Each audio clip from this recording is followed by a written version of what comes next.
Povo pobre natalense, chegou a vez para quem quer aprender como sofre o ser humano quando seu nome não sabe escrever.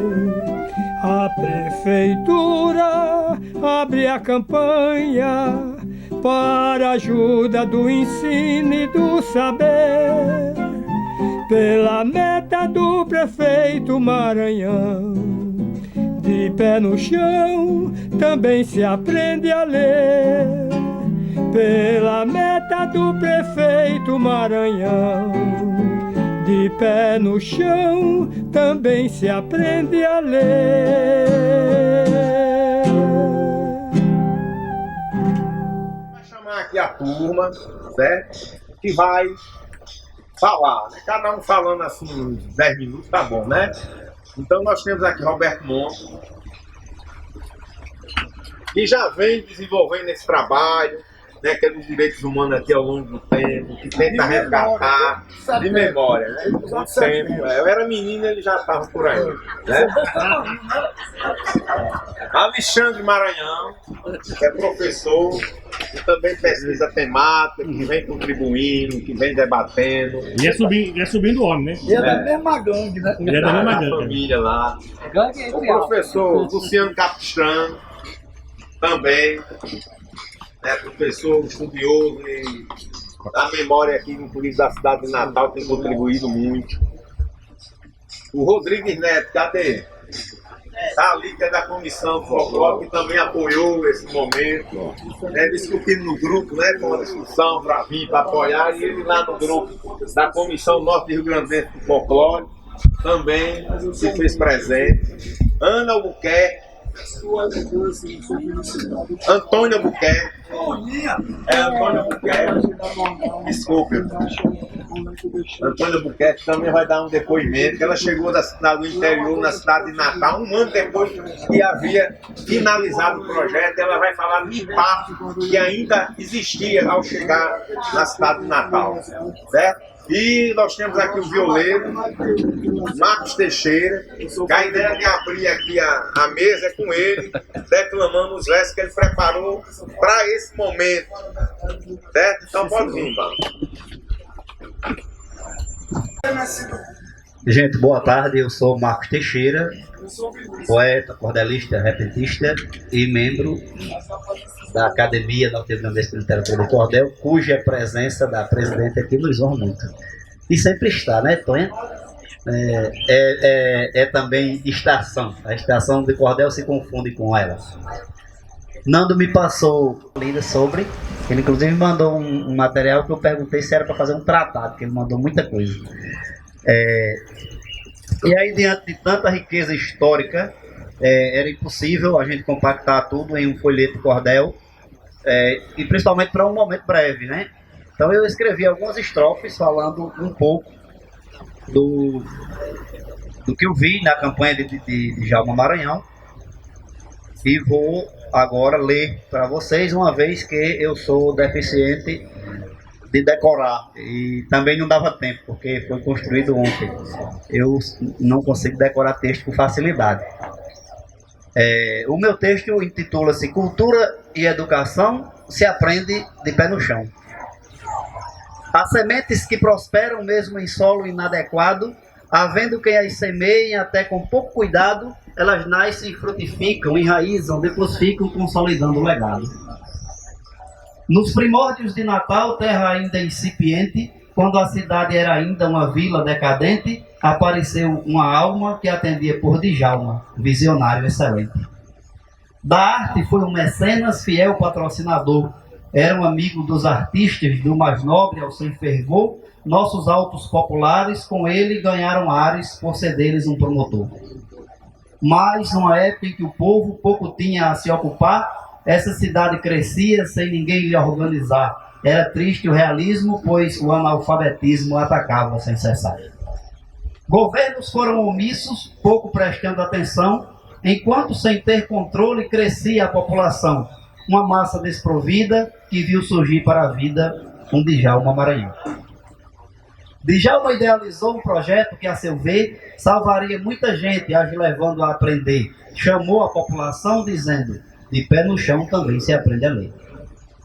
Primeiro, o convencimento a toda a população, para que nesta cruzada cada participação transformaria a vivência, construindo a consciência da alfabetização. Era mesmo uma cruzada, pois escola não existia. O Brasil era um doente que desse mal perecia, sem recurso e estratégia. Foi como uma carta régia o que Djalma queria. Barracões foram montados nas margens dos estaleiros, nas praças e nas favelas, nos espaços, nos terreiros. Professores recrutados não careciam ser formados, ganhavam poucos dinheiros. As crianças intimadas a cedo comparecer, sem uniforme ou sapato, sem chinelas, a saber, os barracões eram um misto e só mesmo sendo visto, para você entender. O método tradicional passou por inovação, brincadeiras eram frequentes, também alimentação, os alunos motivados, professores empolgados. Essa era a construção. Pois se viu que a lição tinha por repouso a mente, e mesmo sem as chinelas ou um sapato decente, era possível aprender, pois o sagrado saber ao humano é inerente. A pobreza era vizinha do rude analfabetismo. Djalma viu que o homem, preso ao obscurantismo, dificulta a existência e, perdendo a paciência, partiu para o realismo. Professores voluntários, contagiados, aderiram, os galpões foram se erguendo, as esperanças surgiram, e o beabá da cartilha, na política da partilha, em muitos cérebros emergiram. Djalma foi, na verdade, um revolucionário. Foi aqui que Paulo Freire fez extenso itinerário para buscar elementos que levassem fundamentos a todo o seu corolário. Djalma, na sua luta, despertou a oposição, que sem antes terem agido ou dado uma solução, viam que aquela ideia culminava em epopeia de fecunda revolução. Era uma luta de ideias, de pedagogia séria, buscando alfabetizar sem espaço para piléria uma massa de excluídos, periféricos, esquecidos, condenados à miséria. Os bairros logo encamparam uma gincana sadia, mostrando se analfabetos no bairro ainda existia, e assim iam buscá-los para também integrá-los naquela guerra sadia. Logo, o analfabetismo começou a perecer. Toda a nossa criançada, feliz, mostrando saber, liam, reliam e contavam, e ambos esperançavam melhorar o seu viver. Mas a maldade é real, e está em toda parte. E os donos do poder da sua prática fazem arte, agiram com muita calma para anular Djalma na sua luta destarte. Com a infame ditadura veio dura repressão. O prefeito foi deposto sem qualquer contemplação. A luta pela cultura perde uma grande figura, como perde a educação. Preso Djalma e seu povo, seu grupo de assessores, o professor Moacir, que foi um dos construtores do projeto pioneiro que viu mudar o roteiro dos alfabetizadores. Depois da prisão, Djalma exilou-se no exterior.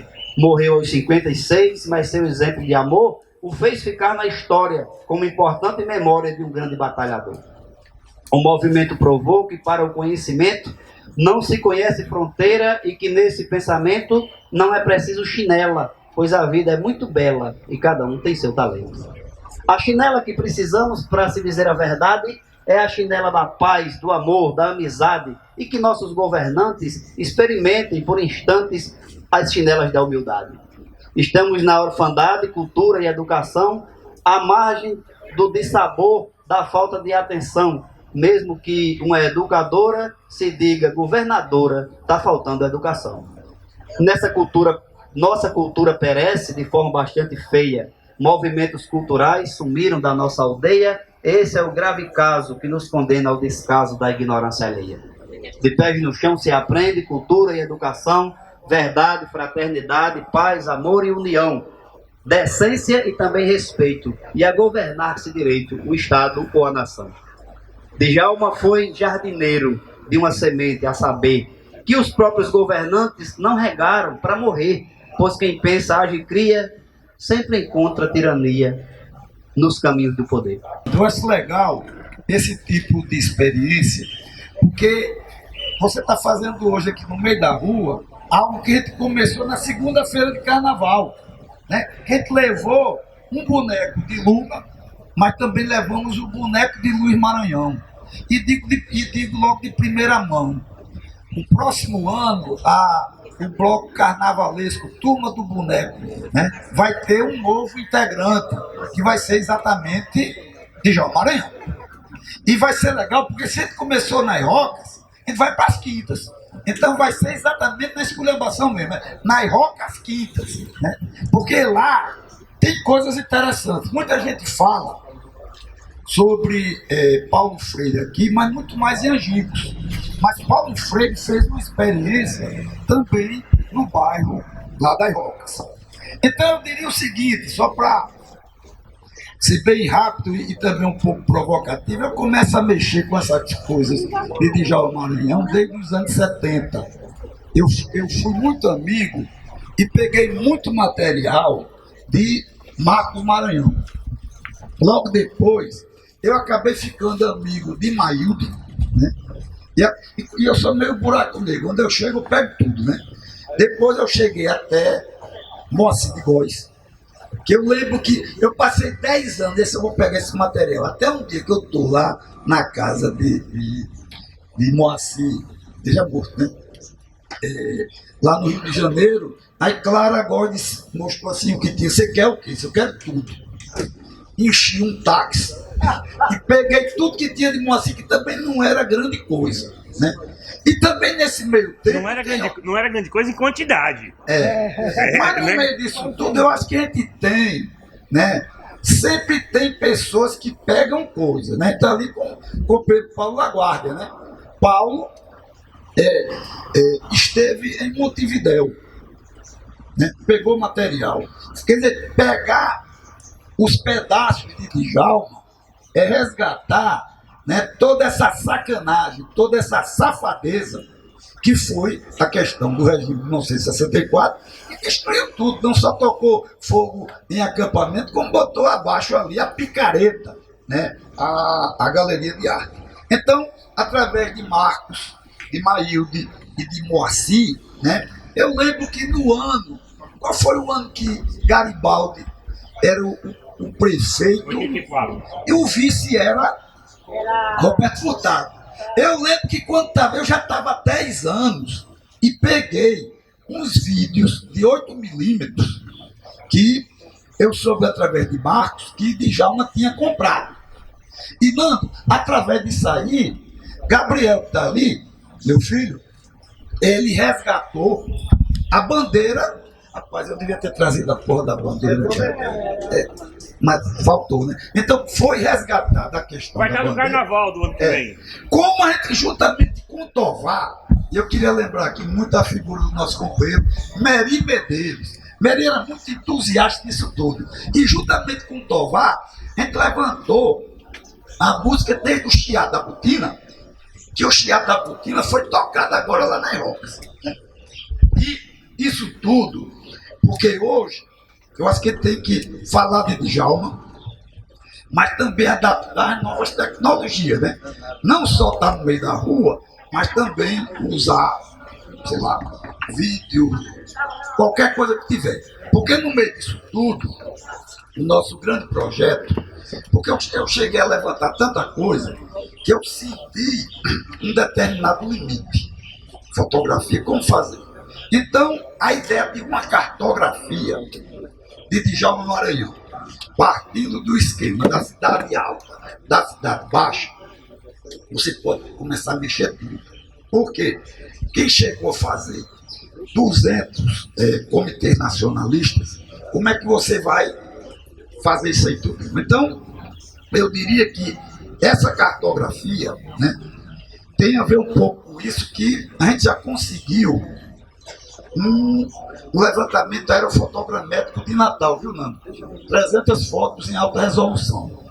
Então é o seguinte, pegar Natal como cidade alta, cidade baixa, e começar a juntar Luiz, Djalma e quem tiver mais a ver, né? Porque você sabe que isso é um sequenciamento, né? Você tem as Rocas, que teve agora na segunda-feira de Carnaval, você teve a insurreição de 35. Logo depois você teve Café Filho, e logo depois você tem os esquemas de Djalma Maranhão. Então, o nosso projeto é o que a gente chama de universidade popular.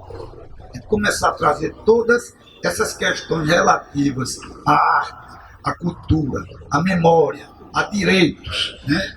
Isso tudo e de alguma maneira disponibilizar. Tanto que daqui por meio do ano, né, Romulo, a gente está lançando a nossa primeira minissérie, que está feita, que é uma minissérie sobre Luiz Inácio Maranhão Filho. Então, a ideia é chegar para professores, alunos, porque isso é um movimento que vai de encontro, porque quem quer te oprimir, ele quer tirar a tua identidade. Você não pode ter memória, né? Então, o lance que ele está fazendo aqui é a resistência, né? Porque quem não tem memória está lascado, né? Então, quem tem identidade, quem trabalha a questão da identidade, você de alguma maneira pode subsistir em todo esse mundo complexo que está aí, né? Então, em termos gerais, eu acho que estar aqui hoje, eu sinto como fosse o desdobramento de nós estarmos na segunda-feira, lá na Rocas, né, com uma bandeira de pé no chão, segurado por Rio Tassioli, que é o cara que fez a música Lula lá. E Aldemir Lemos trazendo também a bandeira das ligas camponesas, que conseguiu. Então, juntar pé no chão, juntar ligas camponesas, é fazer a junção de coisas que no Brasil a gente pode edificar para realmente trabalhar uma cultura e uma identidade nacional. Muito obrigado.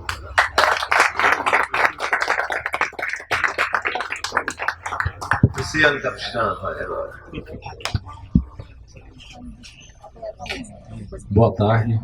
É uma alegria estar aqui nesse momento, então assim, e partilhar com vocês dessas nossas inquietações. Roberto falou algo que para mim é muito significativo, que é essa construção dessa cartografia. E significativo porque eu sou professor, né? A minha formação é em História e existe uma coisa que eu gosto muito de fazer, que é aula de História nas ruas, né? E nós estamos aqui próximo à Praça André de Albuquerque. Nós estamos próximo à praça onde existia a galeria que foi destruída de forma criminosa, né, por picaretas de todas as espécies, né? Bom, e aí eu queria compartilhar com vocês um fato que aconteceu comigo em 2017. 2017, Roberto, eu estava na Praça André de Albuquerque com uma turma de alunos, me permitam, eu não vou citar o nome da escola, era uma escola pública, mas eu estava com a turma de alunos, tinha sido convidado por professores daquela escola, e eu estava com uma turma de alunos de ensino médio, em 2017, e nós estávamos fazendo um circuito histórico pelas ruas aqui da Cidade Alta. E aí na Praça André de Albuquerque não tem como, né, Marisa, não falar sobre a galeria de arte, não tem como não falar sobre Djalma Maranhão, né? E aí, em um determinado momento, nós fizemos a nossa fala e um professor, que não era o professor que tinha me convidado para essa aula, né? Um professor, de repente, olha para a turma dele e diz: gente, Djalma Maranhão tinha um arsenal de armas nas quintas, as quintas que você acabou de falar. E aí, claro que eu não tinha como ficar calado nesse momento. Nós estávamos diante de uma turma de alunos, eram alunos, adolescentes, né? Alunos de uma escola do Conjunto Cidade Satélite. E aí não tinha como ficar calado. Claro que eu falei com o professor e disse que aquilo era uma mentira. Não tinha outra, não tem argumento, né? Não tem argumento, sim. E aí é que está essa situação. E quando fui convidado para estar aqui, para estarmos falando sobre esse projeto belíssimo, né? E a campanha de Pé no Chão também se aprende, eu pensei justamente nisso, né? E como essas armas são perigosas para eles, não para nós. né? Mas eu trago esse fato para dizer o seguinte: a história, ela não é aquele lugar do passado. A história é aqui, é o presente, né? Essas narrativas, elas precisam ser combatidas, porque nós vimos agora recente na história, 2017 eu estava falando, e nós sabemos o que aconteceu de 2016 até o ano passado neste país. Nós sabemos o que aconteceu com esse movimento do dia 8 de janeiro passado, né? Então, temos sim que trazer, né? E aí, esse diálogo e essa ação, né, que aqui se apresenta numa praça, né? Nós temos que fazer cada vez mais esse tipo de atividade. Roberto estava falando dessa esperança que começamos a respirar neste país e precisamos radicalizar essa esperança, né? Precisamos radicalizar essa esperança para quê? Para que não de novo, né, caiamos nesses equívocos históricos, nesses erros ou nessas ações que deram, que aconteceu em 64, que aconteceu nessa história recente do nosso país, esse perigo dessas ditaduras, né, que não estão mortas no passado, ou dessas ideias fascistas que não ficaram no passado, né? As bibliotecas populares que Djalma Maranhão ergueu, os acampamentos de educação que Djalma Maranhão construiu junto com a sua equipe, né, que foram queimados. Eu diria que essas pessoas que queimaram, essas pessoas que destruíram, essas pessoas estão aqui ainda, né, teimosamente. E qual é a nossa função? Queimar também.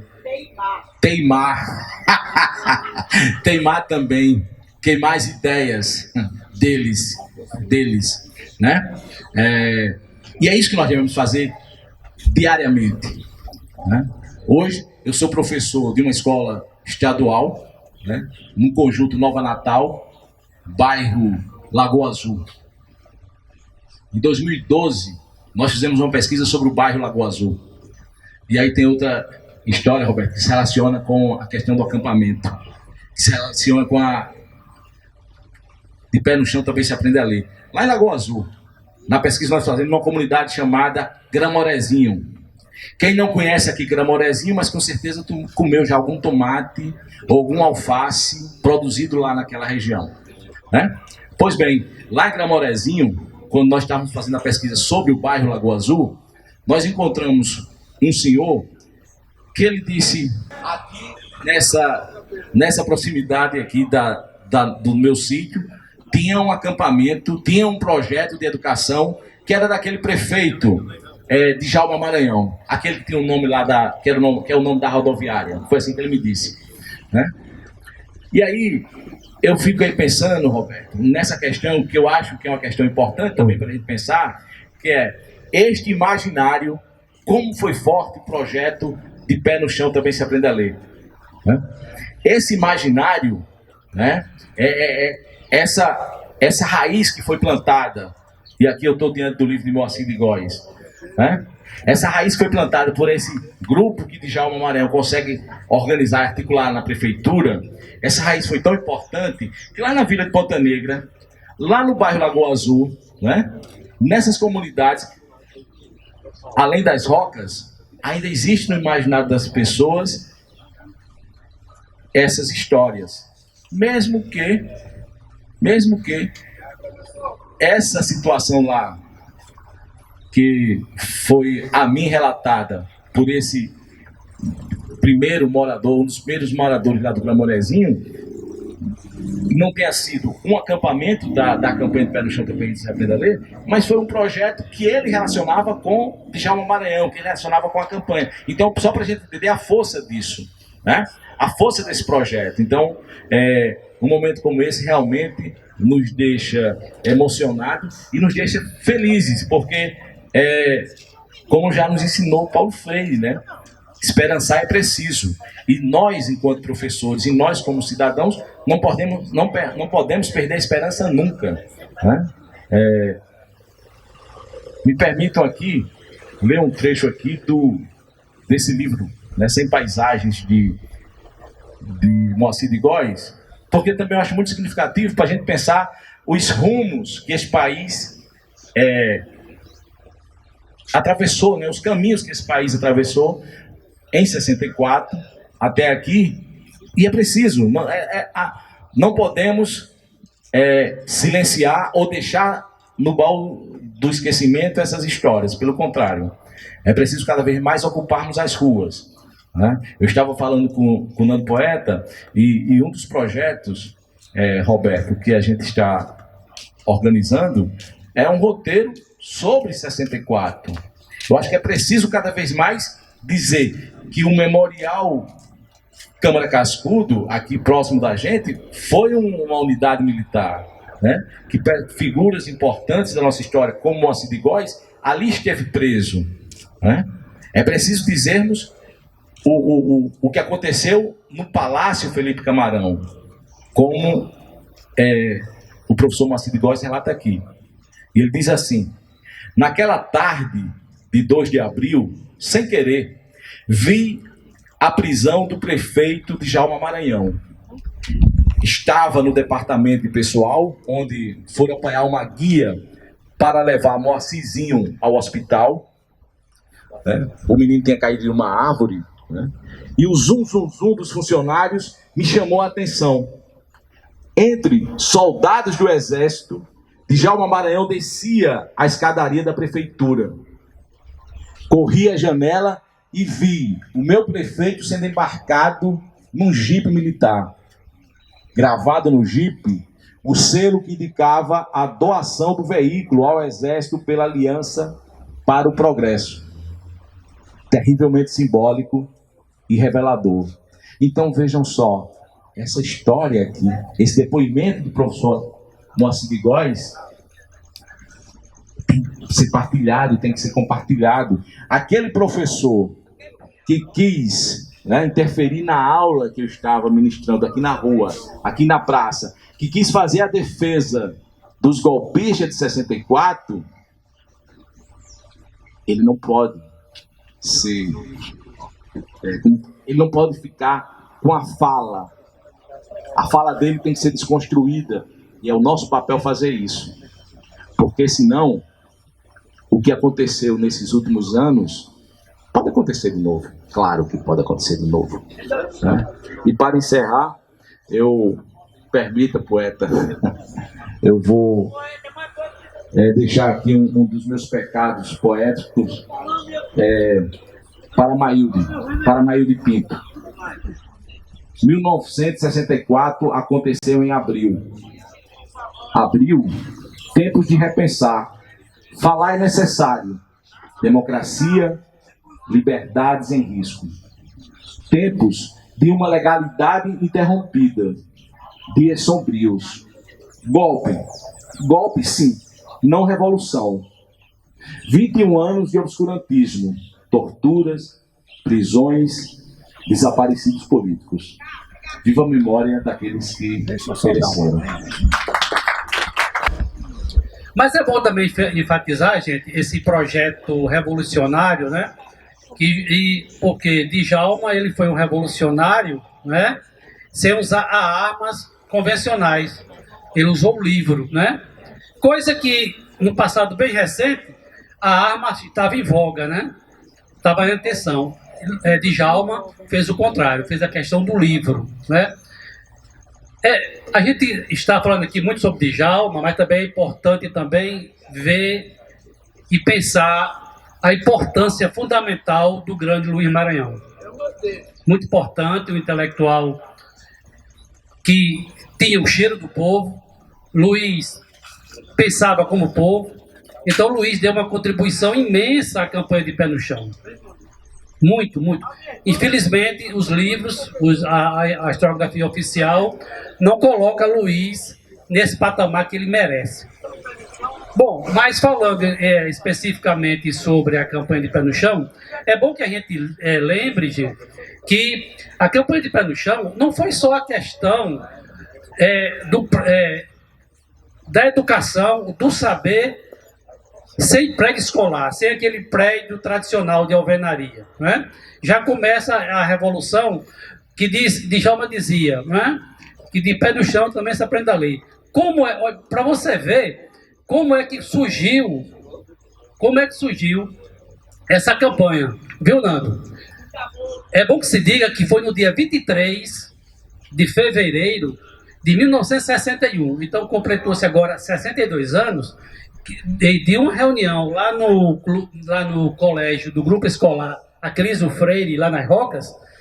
No sábado, a campanha de 60 já tinha terminado, Djalma impulsou-se prefeito em novembro, então a eleição foi 3 de outubro de 60, um mês depois ele já estava empossado. Então, Djalma, como dizia meu pai era primo legítimo de Djalma era muito ansioso, demais ansioso. E ele estava preocupado que quando ele chegou na prefeitura, os cofres praticamente vazios.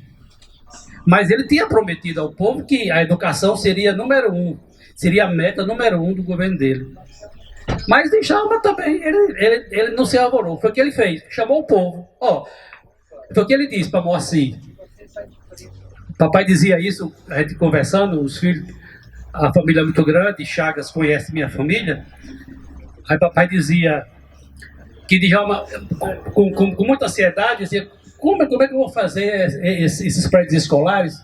Aí Moacir sugeriu que ele chamasse o povo, fez feito uma reunião na Acriso Freire, para você ver como é a sabedoria popular. Chegou um pescador e disse, por que não faz uma escola de barro? Moacir ficou estático, né? Aquele intelectual, como? Não, a gente faz, a gente dobra as palhas, nós moramos aqui, os pescadores. Quer dizer, quando existe vontade política, né? Quando existe compromisso com o povo, né? Aí, quer dizer, querem colocar isso no esquecimento, professor? Essa questão de Djalma. Como é que um projeto desse, revolucionário, coloque-se bem o seguinte, que a questão, volto a frisar, a questão de pé no chão também se aprende a ler, não era só a questão do saber, era também ter o senso crítico de pensar. Eu vou dizer lá na frente. Bom, a questão de Djalma era o quê? Era se ter o senso crítico. Veja bem, pessoal, em 1960, 61, quando começou a campanha, a cartilha foi única. É bom diferenciar essa questão de Paulo Freire. A questão da cartilha de Pé do Chão foi única, onde se falava de imperialismo, gente. Se falava da exploração do homem pelo homem. Quer dizer, uma coisa bem à frente do seu tempo, né? Então, é bom que se reflita isso, porque a questão aliava a educação, a conscientização e a questão da liberdade. Djalma falava muito da liberdade, coisa que ele foi privado, tanto ele como o irmão, né? E, como eu já falei que meu pai é da família, papai era primo legítimo de ambos, e papai era um homem sadio, vamos dizer assim. Depois da morte de Luiz, primeiramente a morte de Djalma, depois essa via crucis de Luiz, Djalma, foi torturado psicologicamente, foi amando lá para o Uruguai. E Luiz, todo mundo sabe a história, né? Então, depois da morte de Djalma, nós da família atribuímos ao quadro de diabetes de papai, de coração, aos militares. Papai sofreu muito. É bom que se diga, gente, pessoas que no passado bem recente, que foi dito aqui pelo professor, que exalta torturador, que exalta o regime militar. Veja bem, meu pai era um servidor público, não tinha nenhum envolvimento com política, porque era primo legítimo de Djalma. Veja bem, papai trabalhava aqui no mercado da cidade, esse que hoje é o Banco do Brasil, né? Então, papai chegava em casa por volta de 5 horas, por essa hora, e colocava, Roberto, a cadeira de balanço. Eu me lembro, o menino colocava a cadeira de balanço na calçada. Não passava meia hora, gente, patrulha do exército ficava circulando na minha casa. Isso é ou não é tortura psicológica? Papai é um homem totalmente avesso à política. Para você ver, quer dizer, foi ou não foi essa questão, quer dizer, papai teve uma doença, foi rapidamente. Papai sofreu muito, né? Então, é bom que se diga que é bom tirar, não deixar no esquecimento a questão importante que foi Djalma Maranhão, né? Por mais que a elite política reacionária, conservadora desse país queira colocar debaixo do tapete o que eles fizeram, eles não vão conseguir. Agora, é importante também, gente, que essa questão do esquecimento, que eles tentam ainda, né, por todas as formas, porque a burguesia, eles têm tudo, eles têm os meios de comunicação, têm os meios de produção. Agora, eu só digo o seguinte, enquanto o Brasil não fizer como foi feito na Argentina, como foi feito no Chile e no Uruguai, nós vamos ter sempre reviravoltas como nós tivemos há 4 anos atrás. Enquanto o Brasil não passar limpo essa história negra, que você vê, um professor, ainda, veja bem, um professor dizer que Djalma tem um arsenal de armas. Quer dizer, agora você imagine um cidadão comum que assiste a Rede Globo todos os dias, que todo dia vomita na casa dele aquelas informações, aquela manipulação, né? Então é o seguinte, nós estamos aqui, Nando, eu acho que nós somos resistentes, primeiramente resistentes, porque nós teimamos em não apagar a história, em não apagar a memória. Então, para mim, é um convite que eu agradeço muito, é muito importante, eu me emociono muito quando falo sobre Djalma, sobre Luiz, porque remete à memória do meu pai, que meu pai parecia irmãos, os 3. Eu vou só, para finalizar, como era a relação de papai com Luiz. Que com Djalma, papai saía até para comer picado com cachaça na feira. Luiz não, Luiz, como era mais comedido, e Luiz muito intelectual, Luiz morou aqui, nesse edifício São Miguel. Papai chefe do mercado da cidade, e de vez em quando Luiz estava em Natal, ele descia com a mulher Dona Odete para conversar com o papai, porque ele não tinha, Luiz era uma vida louca, né? Na famosa clandestinidade, né?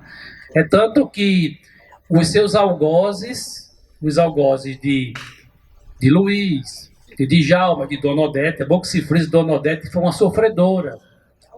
Dona Odete, esposa a viúva do Luiz. Então, Luiz e Dona Odete desciam para conversar com o papai. Papai disse que era uma pessoa que, quer dizer, não tinha maldade nenhuma. Aí, o que é que acontece? Papai dizia que Luiz não tinha coragem de matar uma mosca. E veja como o sofrimento de Luiz, né? Dona Odete sofreu horrores, não conseguiram ter filhos porque o regime militar não o deixava em paz. Então, para finalizar, isso eu acho, Nando, que isso aqui seria o pontapé inicial. Espero que outros momentos como esse, realmente em praça pública, que é importante, coisa que Djalma Maranhão adorava, que era praça pública. Djalma não tinha medo do povo, né? Então é muito importante que esse momento de resgate da memória histórica permaneça. Então, viva Luiz, viva Djalma Maranhão, viva de pé no chão. E aí primeiro migramos para Ceará-Mirim, para um sítio lá em Riacho de Goiabeira, que era um sítio de propriedade do meu tio. Passamos alguns anos da migrei, a gente migrou em 61, eu tinha 4 anos, depois, em 64, meu pai morre, E aí a minha mãe resolve que não vai ficar lá sozinha, né? Assim, vem-se embora para Natal com todo mundo. E como nós tínhamos família nas Quintas, os irmãos dela que moravam nas Quintas, diga, venha para cá, fica perto de nós, né? E aí nós viemos para as Quintas em 64, já em novembro, acho que era setembro, outubro, por aí que a gente veio para as Quintas. E as Quintas era um bairro maravilhoso, né? Era um bairro, Rua dos Pegas.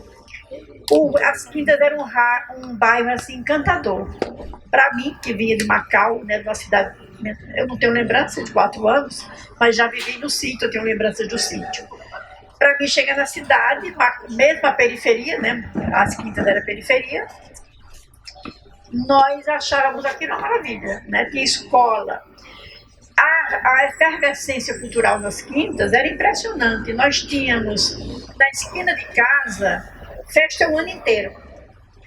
Que eu imagino que aquelas manifestações culturais foram talvez estimuladas no período, né, de Djalma e que permaneceram pós-golpe, porque você dançar o boi de reis, fandango, pastoril, quadrilha, isso era uma manifestação do povo, né? A ditadura não podia impedir o povo de dançar, né? E aquilo ali para nós, né, para mim era uma experiência assim, sabe, eu ficava deslumbrada com tanta coisa acontecendo ali no bairro. Em 65 eu entro no preliminar, né, era chamado assim preliminar, na Escola Municipal Ferreira Itajubá, que antes era, né, o acampamento, que permanecia acampamento, não era ainda de alvenaria, era palhoça do mesmo jeito dos acampamentos, né, do jeito que originou-se em 62, né, que foi para lá, permanecia. Na frente da escola tinha uma biblioteca que era um quiosque de madeira, que a gente pegava livros, a gente, não só os alunos, né, mas toda a comunidade pegava livros lá. E assim, quando eu não sabia de golpe nesse período, né, porque eu nem imaginava o que seria isso, eu não sabia o que se passava além do meu quintal e da minha escola. Mas quando eu comecei a tomar conhecimento na adolescência, né, porque como a minha família era muito católica, na década de 71, entrei nos grupos de jovens da Arquidiocese de Natal, que era um espaço rico, né, de discussão e né, para mim foi maravilhoso também, ajudou demais na minha formação. Então, quando eu comecei a descobrir, né, aquele mundo que eu vivi, mas que eu não conhecia, né, naquele período ali eu desconhecia, eu comecei a compreender o seguinte. Lula usou quando ele estava preso, ele disse que eu sou uma ideia não se mata. Então, o meu olhar hoje para trás, eu compreendo que a prisão de Djalma Maranhão naquele período, né, e o desmonte da política de educação, ela não foi de tudo efetivada. Ela não foi 100%, né? Por quê? Primeiro, nas Quintas permaneceu o acampamento. A gente estudava naqueles pavilhões. Tinha aquela área redonda lá que era de recreação, né? Onde tinha reuniões de pais. Permanecia assim no meu período. Tinha festas, né? A gente fazia... Nossa, eu me apaixonei pelo teatro ali, né? Porque a gente tinha os professores se dedicavam muito às atividades culturais, mesmo em 1965, 66, que foram os 2 anos que eu morei e estudei nas Quintas, né? Então, assim, para mim, o que estava no nosso imaginário, eu nunca estudei na escola municipal Ferreira Itajubá. Eu estudava na escola de Pé no Chão. Meus colegas estudávamos todos, né, na escola de Pé no Chão. Então, no imaginário do povo das Quintas, naquele momento, o nome da escola a gente punha, né, escrevia no caderno. Mas para nós aquele nome não tinha significado. O significado que tinha era a escola de Pé no Chão. E tem uma passagem interessante, né, porque jovem é jovem, estudante em todo canto, né. E eu lembro que o meu irmão disse bem assim: mamãe, eu vou descalço, sem chinelo para a escola. Mamãe, por que você vai descalço? Eu quero saber se eu entro da escola de Pé no Chão também, se aprende a ler. E isso era 65, não era ainda no período de Djalma, né? E ele foi descalço para a escola, e também não teve problema nenhum, ele entrou descalço para a escola. Mas assim, então o que eu acho que eu trago hoje como... inclusive, eu sempre imaginei, que é interessante, né? Eu estudei na escola de pé no chão. Depois eu descobri que não era. Entendeu? Eu descobri que não era mais tarde, lendo, compreendendo o que tinha se passado. Mas, para mim, eu venho da escola de pé no chão. Então, aí quando tu falaste, né, que as ideias, né, ela fica, você não consegue abortar uma ideia, né? Então, eu acho que a experiência da escola de pé no chão, ela vai para além da intervenção militar no sentido de liquidá-la, né? E uma outra coisa, assim, quando fala aqui, né, da Praça André de Albuquerque, que passava, eu era adepta de vir olhar as exposições ali na Galeria de Arte. No dia que eu saí do Anísio Teixeira, na década de 70, eu estudava no Anísio Teixeira, no dia que eu saí de lá, que eu passei aqui, que eu vi aquele povo derrubando aquilo ali, olha, eu não consegui entender o que estavam fazendo com aquilo. Me deu uma tristeza profunda aquilo lá, entendeu? Porque eu também não compreendia, ali eu não compreendia o significado, assim, o ideal que foi construído ali. Mas para mim, aquilo ali tinha um significado profundo. Eu vim olhar o balé que acontecia ali, o balé tinha uma parede de vidro, assim, né, que a gente via o balé acontecendo. Eu vinha a ver tudo que era exposição, eu não podia vir à noite, mas quando eu saía da escola, eu ia para lá para ver todas as exposições que aconteciam. Então, eu sou de uma geração que não foi diretamente, né, cria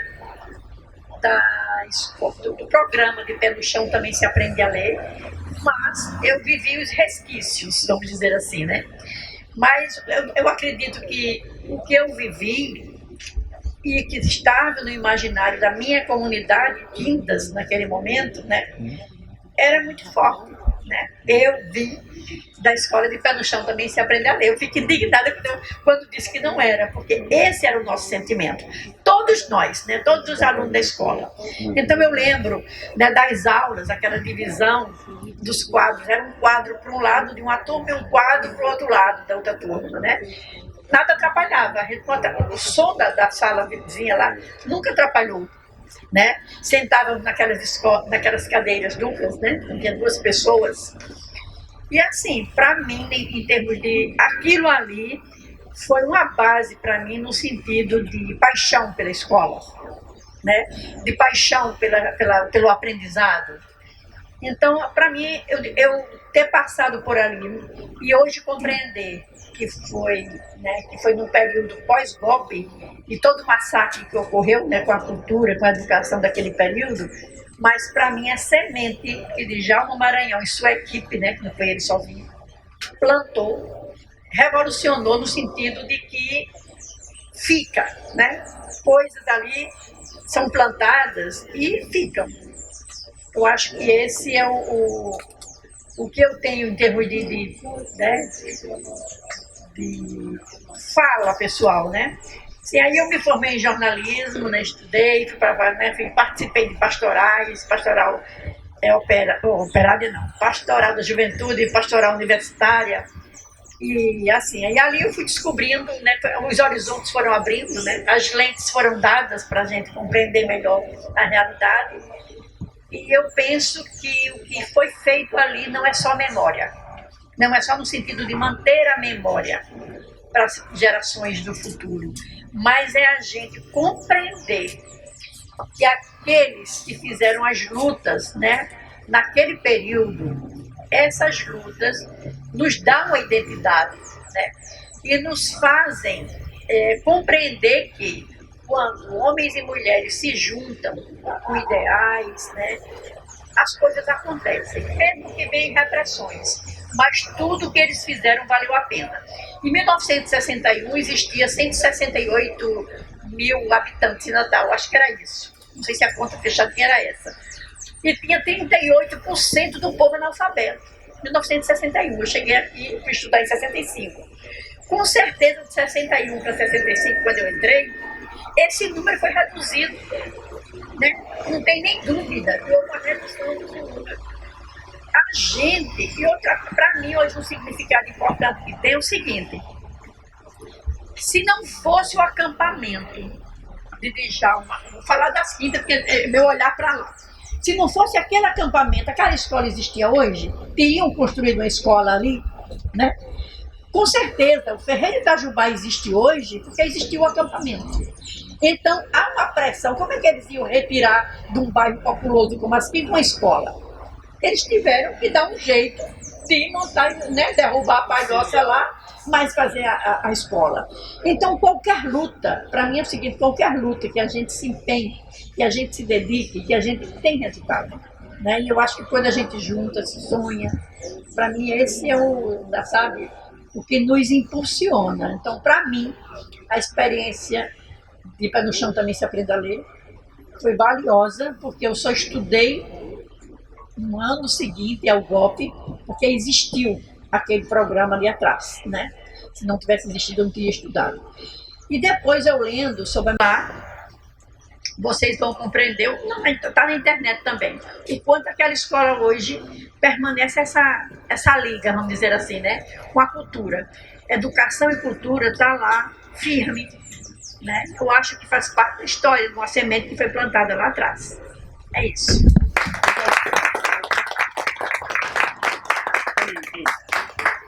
Lá em Ponta Negra, na Vila de Ponta Negra, tem uma escola chamada Escola Municipal do Pé no Chão.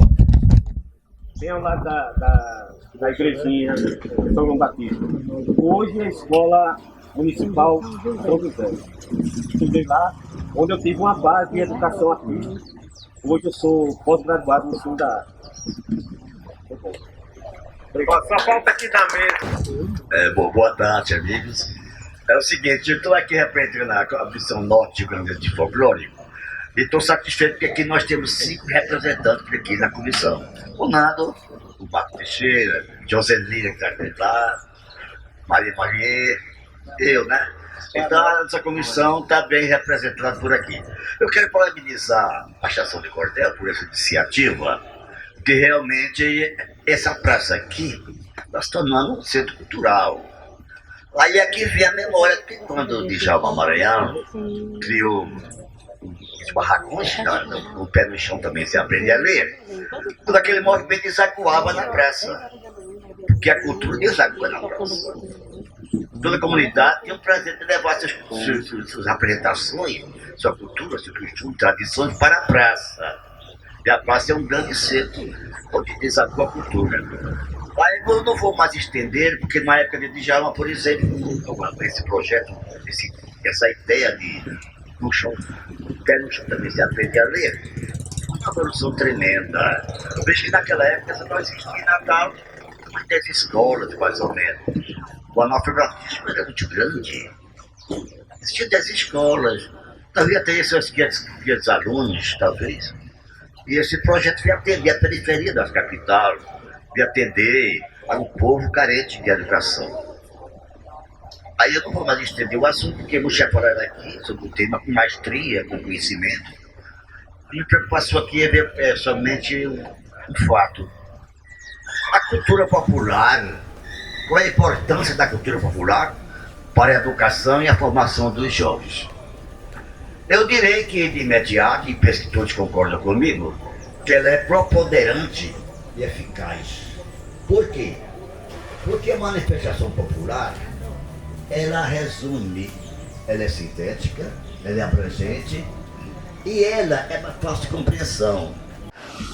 E que aqui trata de uma relação muito profunda entre o vaqueiro e o boi. A cultura rural ali presente. Todo mundo entende a história e enredo aqui.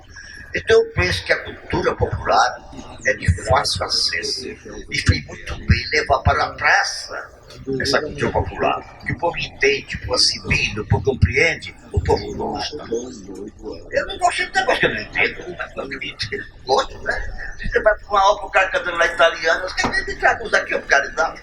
Ou porque não quer em português de graça. Eu não estou entendendo não, dá vontade de interromper. Mas é verdade, então a cultura popular, ela é fácil. Aí então ela é preponderante, ela é eficaz para a educação e para o movimento do jovem, para a educação do jovem. E o que podemos fazer? Nós temos muito campo pela frente. Uma das ideias é levar essa cultura popular para escolas públicas. Essa é que nós não podemos introduzir no quadro Popular, porque já é grade curricular, já vem preparado tudo, o Ministério da Cultura, acredito eu. Mas poder incentivar a Secretaria de Cultura estadual, municipal, que crie normas que façam o que os professores introduzam essa cultura popular, com trabalho com os alunos, forma da biblioteca de cultura popular, de livros de cordéis, coisa mais bonita que o cordel. O cordel é tudo. Eu sinto saudade da Feira do Alecrim, por exemplo, antigamente eu não ia à Feira do Alecrim, que é uma universidade do povo, tudo sabe popular. Além de eu vir, como disputei bem, né? Fisioterapia. A fisioterapia, né? Ali eu tive toda saudade daquele repentista, aquele povo repentista. Que memória que eu tinha, aquele desafio, os quilombando com o outro, depois da minha paz. Aquilo é muito bonito. Eu acho. Eu disse, o peixe elétrico por aqui, que onde é que está o peixe elétrico, o da cobra ali? Não apareceu tudo isso, né? Não apareceu. O balaeiro, que olhava o balaeiro da nossa mercado livre, hoje é o carro que é menos verdade, que toca mais.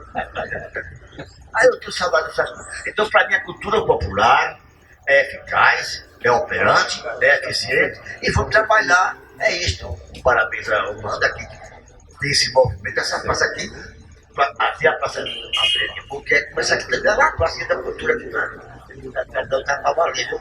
Vai dar certo o negócio. É isso que eu queria dizer, obrigado para vocês. Eu estava lembrando aqui do equipamento público, que é uma praça, que historicamente a humanidade sempre utilizou as praças para confraternização, né? Para o uso. Inclusive a experiência na época foi também trazida de Recife, né? Que se chama Praça de Cultura, e eles absorveram a ideia da Praça de Cultura. É por isso que tinha uma galeria de arte, é por isso que passava um filme, fazia rodas de conversa, né? Vários debates aconteceram aqui na praça. Então era muito comum.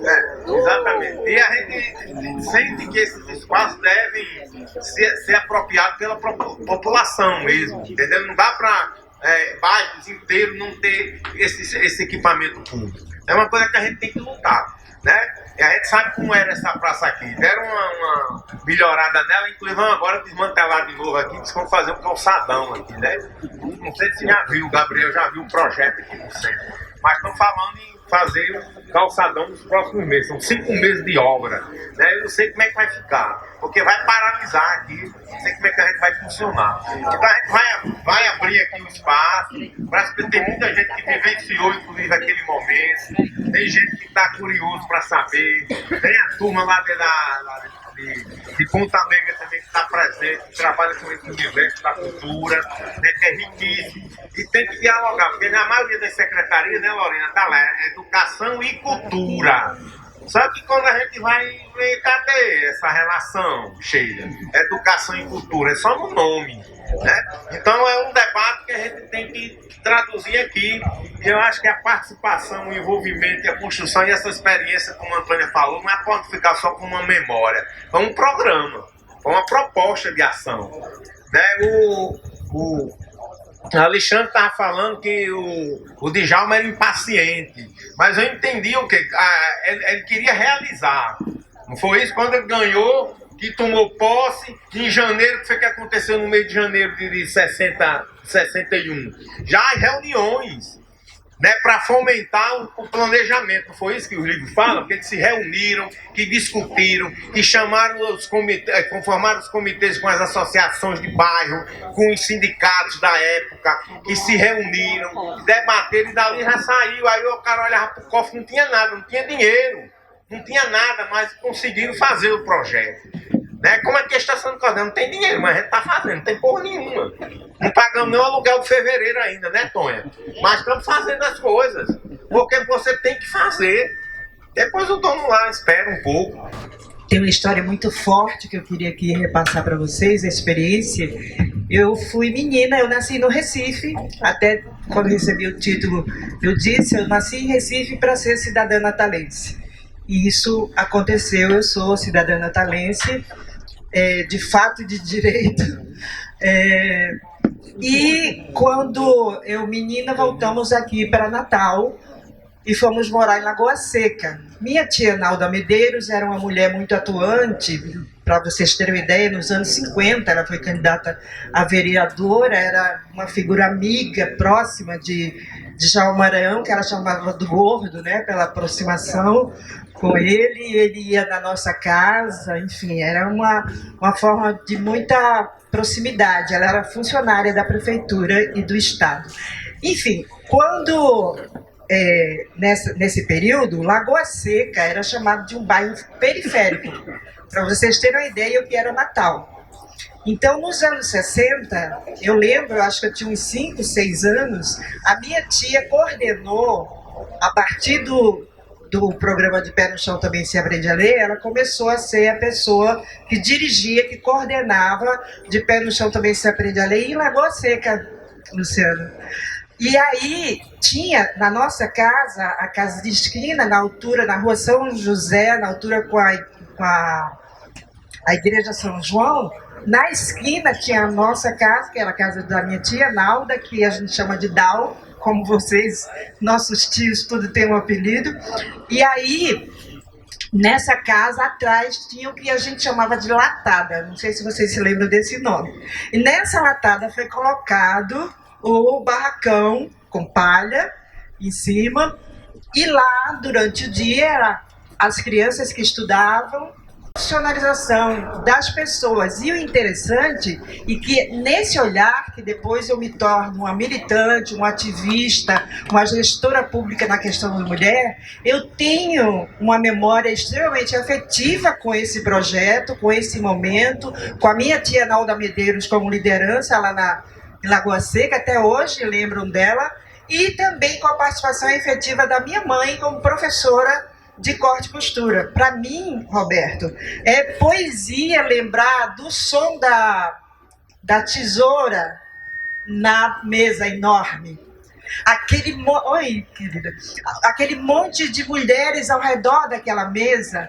Minha mãe, ela fazia a aula no molde. Então, ela era uma professora com método, ela tinha uma matemática perfeita, ela fazia a conta do tamanho dali, e depois nós, os filhos e as filhas, éramos os modelos dela. Eu não gostava, até hoje eu não gosto de experimentar roupa, porque a gente tinha que se vestir lá para ela ajustar, porque ela também trabalhava como costureira. Então, eu quero trazer aqui a importância desse projeto, da identidade. Roberto, eu vibro sempre com você, né? Você é um virginiano igual a mim, um visionário também, uma figura que consegue estar sempre atuante, e eu estou hoje com 63 anos, mas me sinto uma menina ainda para conhecimento, para manutenção da identidade e para colaborar. Então eu vou passar para Roberto todas as fotos, material, memória que eu tenho da minha tia, da minha mãe, para colaborar com o programa, e dizer que eu estou muito feliz de estar hoje aqui, que me emociona estar. Muito obrigada, vamos em frente, é isso. Fazer uma educação inclusiva e a cultura. Eu sou poetisa e militante, ativista, eu me defino como feminista, poetisa, libertária. Parabéns, Djalma! Viva! Djalma presente! Ok, só para retomar, gente, uma questão um adendo, que eu falei por cima da questão da campanha de Pé no Chão, também se aprende uma profissão. Djalma, como, repito, muito ansioso, ele achava que o programa, a campanha de Pé no Chão já estava realmente consolidada. Então, mas as pessoas chegavam... Ele tinha a percepção de que os pais das crianças, né, não tinham profissão. Natal realmente só tinha praticamente o serviço público. Natal não tinha indústria. Então, porque o desemprego é enorme, né? As pessoas não sabiam ler nem escrever. Então, ele cria, 2 anos depois, coincidentemente, veja bem, a campanha de Pé no Chão Também Se Aprende a Ler, que iniciou-se no Colégio Acriso Freire, lá nas Rocas, exatamente no dia 23 de fevereiro de 61. Então, completou agora 62 anos. A campanha de Pé no Chão Também Se Aprende a Profissão, em fevereiro de 63, né? Então, 60 anos agora, a campanha de Pé no Chão também se apoia na profissão. Então, esse resgate é preciso também colocar também, que é muito importante. A gente fala muito da questão da cultura, é importantíssimo da educação, mas também veja a visão de Djalma para agregar o ensino e o saber, né? E só para complementar, que a colega lá do canto falou que lá na escola Terreiro de Itajubá foi o acampamento. Em 2015, no ano do 100 anos de Djalma, eu, Roberto Monte e o Faz Tudo, faleceu, infelizmente, o José Ribamar, que era o chefe de obra deles, era o braço direito dele. Eu e Roberto perguntamos a Ribamar: Ribamar, você lembra, dá pra gente fazer um city tour em Natal, para você, se você lembra aonde eram os acampamentos?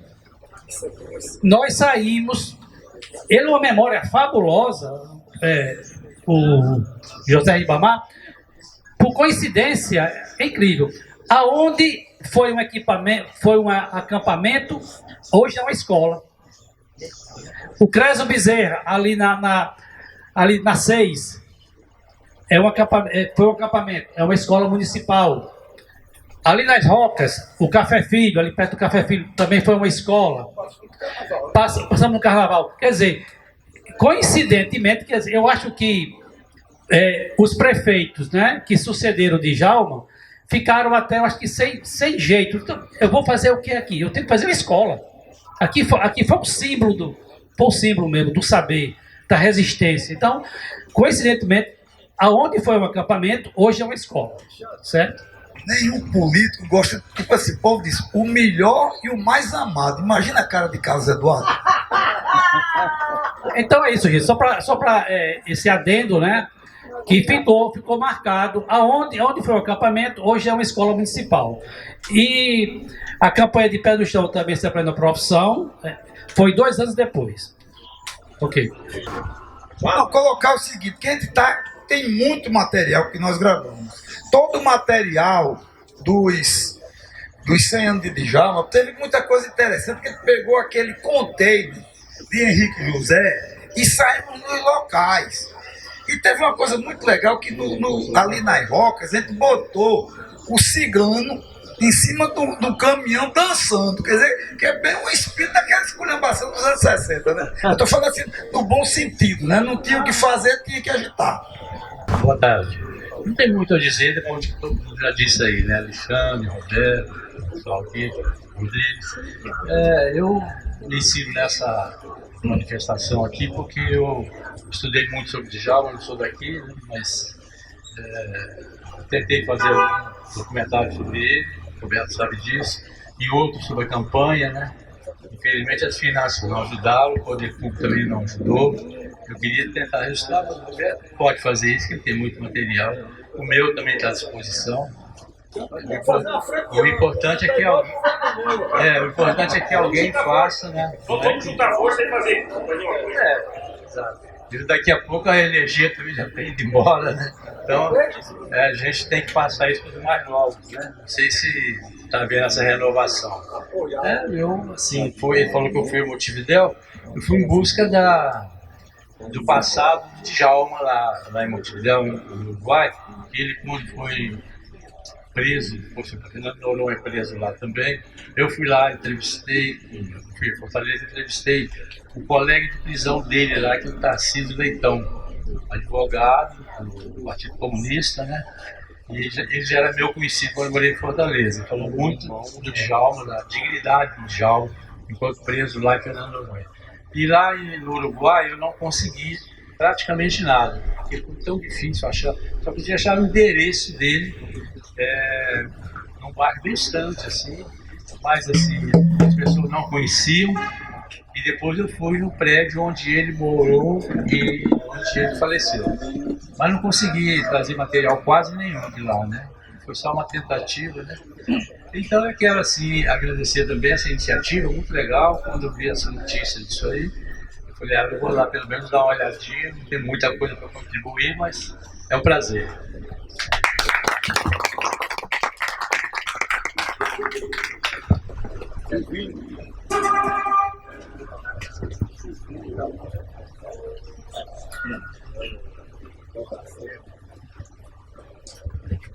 Boa tarde a todos, todas. Companheiro, parabenizo esse evento, né?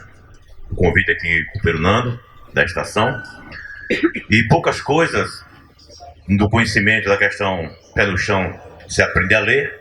Eu era criança, sou do interior, onde a companheira falou que sou lá de Ceará Mirim, mas moro aqui em Natal desde 94. E tomamos conhecimento da questão do pé no chão se aprende a ler, o chamarão, aquela coisa toda, mas não tem história. E essa história, companheiro, eu que moro na favela do Japão, lá nas Quintas, não deveria ficar aqui na Praça Padre João Maria, e sim nas nossas periferias. Porque nós temos um governo que é da educação, e lá no Bom Pastor, companheiro, uma escola chamada Márcio Marinho está sendo doado para uma associação cultural que há muito tempo que anda, tem essa associação no bairro, o companheiro lá com o nome de Cassiano, e nós não temos um legado dessa associação. Então, quer dizer, a educação nossa está indo ao léu. Então, como eu moro na favela do Japão, e foi titularizado lá, numa época, favela, Japão, escola de fazer ladrão. Isso dói, porque a nossa juventude está sendo, entendeu? Ela está sendo esquecida, está sendo discriminada, porque quem mora em favela é discriminada pelo Estado, é como se fossem bandidos todos, e na nossa periferia não tem isso. Os bandidos são os colarinhos brancos, magnados, parasitas, que nada fazem. Nós somos trabalhadores. Tudo isso aqui foi construído pela mão de obra barata. É nossos companheiros que estão no interior, nossos companheiros que estão na favela. Quem vem da favela, quem está na favela, porque vem do interior atrás da sobrevivência. E aqui não é diferente. Quantos moradores estão aí nas ruas?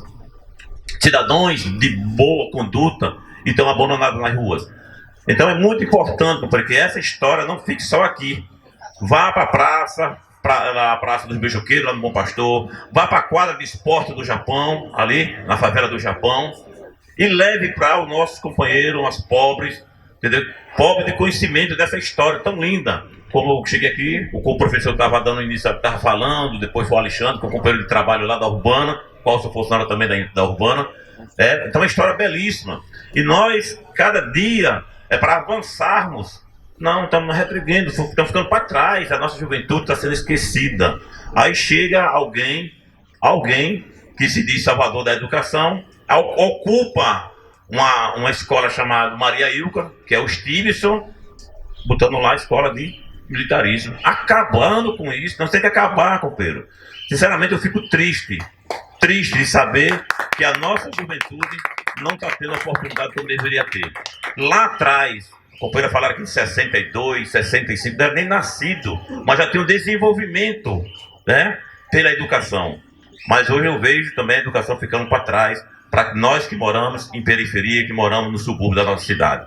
Um abraço e obrigado e parabéns, viu, pelo evento. Para dar um pitaco, Matheus é interessante. Matheus mora lá nas Rocas, trabalha com educação, é legal dar um toque. Mas Gabriel, meu filho Gabriel, ele fez uma coisa muito legal, que a gente reconstituiu a bandeira da campanha de pé no chão.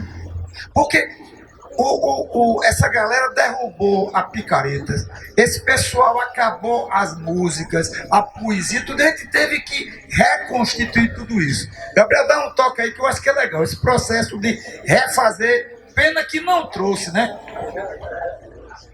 Gente, boa tarde, quase boa noite.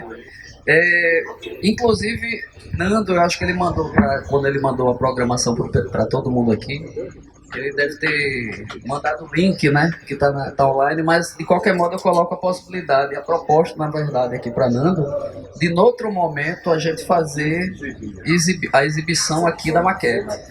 Que isso foi com base em fotografia, relato. A gente teve a sorte em 2015, que foi o centenário de morte de Djalma Maranhão, a possibilidade de entrevistar o cara que construía para Djalma. Ele estava vivo na época, morreu há 2, 3 anos atrás. Então a gente entrevistou esse cara 2 vezes, tudo gravado. A gente pegou foto, pegou livro, fez um amplo levantamento para culminar nessa maquete eletrônica. Inclusive, nessa época, uma professora da época de Pé no Chão mandou via WhatsApp cantarolando uma música da época. E a gente pegou conversou com outras pessoas, fez quase que uma arqueologia musical, refizemos várias músicas, chegamos para... Como é que é o nome do músico amigo nosso? Vale Roberto Lima. Exato. E fez a partitura e fez a gravação de várias músicas. Essas músicas estão na maquete eletrônica, vai circulando. Então, assim... Foi tocado na segunda-feira de carnaval, Foi. Então, hoje houve um probleminha logístico com relação à tela e o projetor para rolar a exibição hoje, mas aqui está a possibilidade que eu estou colocando para a gente fazer a exibição em outro momento, tal, porque a maquete ela é um passeiozinho virtual num acampamento escolar padrão, que era 4 galpões de aula, uma área de cozinha, área de plantação, isso que a companheira falou aqui pela manhã era manhã e tarde acampamento escolar, à noite quase que um Pronatec atual, né? Então tem as músicas, só que também a gente fazendo a narração off, de repente até explicando, puxando para um debate, é muito interessante. Então é isso e... Boa tarde. Parabenizar a todos pela iniciativa, pela presença. Vou procurar ser bem rápido, bem sucinto. Eu sou Chagas Cassiano, sou de São Rafael. Meus pais vieram também para Natal em 1958, fugindo de uma seca. E, como a colega aqui, fomos morar nas Quintas. E sou quinteiro com muito orgulho e com muito amor. Amo o meu bairro, as Quintas. Eu fui aluno, sim, do acampamento de Pé no Chão Também Se Aprende a Ler. Eu estudei no acampamento São Cristóvão. Quem hoje nem se fala mais nesse nome, mas eu vou dizer aonde é. Lá na beira da linha, lá nas Quintas, aonde tem hoje a estação do trem. Não, nas Quintas, lá para chegar à Rua do Mosquitos. Na Rua do Mosquito. Na Rua Rio Potengi, exatamente. Você subindo, na CIS Brasil tem a Urbana. Mas o acampamento São Cristóvão, ele foi construído numa ruazinha da Rua São Paulo, subindo, que vai dar na Felizardo Moura. Pronto, ali existia sim um acampamento e eu estudei lá em 62, em 63. E quando saí de lá, foi onde eu me alfabetizei e estudei. Quando eu saí de lá, meus pais saíram dessa rua, nessa casa, que era um pouquinho além, e viemos mais para cá. E eu fui estudar na Escola Estadual Professor Teódulo Câmara, lá na Rua Nova, que é a Rua São Geraldo, pertinho daqui do Ferreira Itajubá, onde a colega estudou. Pois bem, como aluno de Pé no Chão Também Se Aprende a Ler, eu tive a oportunidade de ter uma escola pública, gratuita, que era muito difícil ter acesso à escola, e as pessoas pobres, na sua própria comunidade, estudar no acampamento. Quando a colega falou do quadro, que o quadro era aqui, e do outro lado já era o outro quadro. E nem assim interferia na aula da professora que estava ministrando a sua aula naquela sala. As cadeiras duplas, a gente sentava de 2, e quando fui para o Teódulo Câmara, também a cadeira era de 2. Pois bem, outra coisa, antes de eu ir morar na Rio Potengi, nós moramos na Rua Alípio Bandeira. E morávamos frente a frente com seu Maranhão, que vem a ser o pai de Alexandre, que está aqui presente. Alexandre é mais novo do que eu.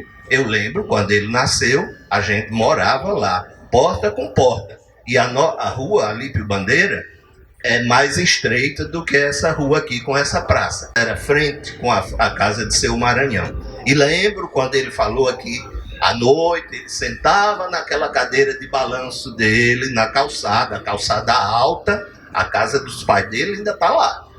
Né? Um pouco mudada, mas ainda está lá. Nós não tínhamos casa, morávamos de aluguel, e depois a casa foi vendida para fábrica de prego, que foi construído lá, que já existia. Pois bem, então, só para dizer isso, fui aluno e me sinto muito feliz e orgulhoso de ter sido estudante da campanha de Pé no Chão Também Se Aprende a Ler. E tive a oportunidade, sim, de conhecer de perto Djalma Maranhão, lá na escola, lá no acampamento.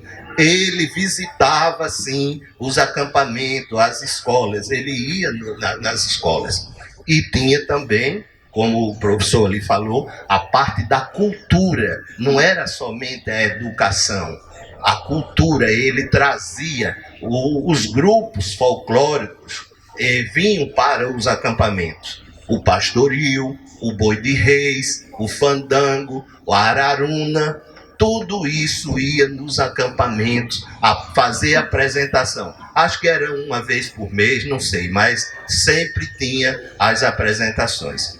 E para homenagear todos os professores, que eu também sou professor, também sou advogado, eu ainda lembro do nome da minha primeira professora, de Pé no Chão Também Se Aprende a Ler, professora Ivone Barroca. Para ela, a minha homenagem e a todos os professores. E agradecer a Deus e a oportunidade de ter sido aluno de Pé no Chão Também Se Aprende a Ler. Viva Djalma Maranhão! Meus bem, boa tarde a todos e a todas. É maravilhoso esse encontro, né, essa praça de cultura. Trazemos aqui realmente a memória prática, né, das vivências de Djalma Maranhão, e como nós estamos trazendo as memórias como filho, né, das Rocas, e ainda moro lá já há 47, 48 anos, né, desde que nasci. Meu pai também trabalhou aqui nesse mercado da Cidade Alta, e na época quando pegou fogo, ele desceu para as Rocas, quando construíram o Mercado das Rocas. E trago a memória aqui, a memória do seu Cornélio, né? Que falava muito bem de Djalma Maranhão. O Mercado das Rocas, que é um equipamento cultural fechado. Isso, fechado, isso mesmo. Destruído de forma muito arbitrária, né? Porque tiraram todos os permissionários. O prefeito é o melhor e o mais bonito, é que foi citado. Foi retirado e nunca mais o pessoal voltou para dentro, e hoje é um elefante branco, né? Lá nas Rocas. É importante a gente denunciar isso. E lá nas Rocas foi construído um centro cultural que foi a Associação de Danças Antigas e Semi-Desaparecidas, o Araruna, e tinha como expressão cultural, né, o Cornélio, seu Cornélio, que viveu mais de 90 anos lá nas Rocas, andando por todas as ruas, viu? Ele só parou realmente quando morreu, mas ele é uma memória viva no bairro das Rocas. Inclusive, a gente cobra realmente, né, que essa memória de seu Cornélio nas Rocas seja levada para dentro das escolas, né, porque a Araruna, ele foi uma expressão cultural própria aqui do Rio Grande do Norte, de Natal, e que precisa ser preservado como patrimônio cultural. Então, essa ressalva dessa memória que foi plantada por Djalma Maranhão, porque o prédio que hoje tem lá na rua Belo Horizonte foi construído por iniciativa de Djalma. Inclusive temos fotos, né, dele lá traçando, né, arquitetura junto com os pedreiros, porque ele era um prefeito que sentava com os pescadores, sentava com os agricultores, era um prefeito realmente que não se dizia popular, ele era do povo.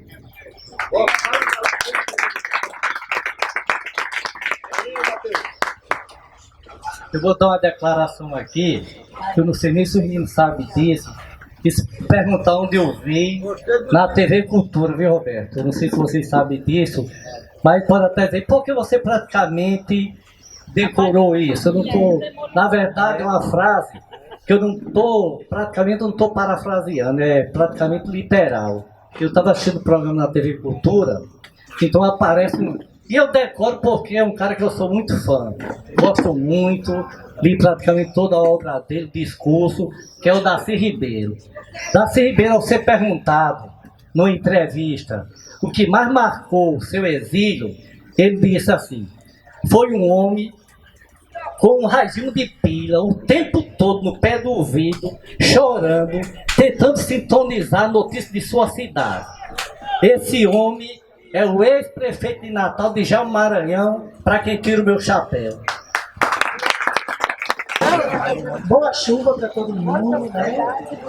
E assim, eu sou Luciana, eu sou professora também, sou da Rede Municipal de Natal e sou professora recém-aposentada pelo Estado. Já porque eu comecei muito novinha, né?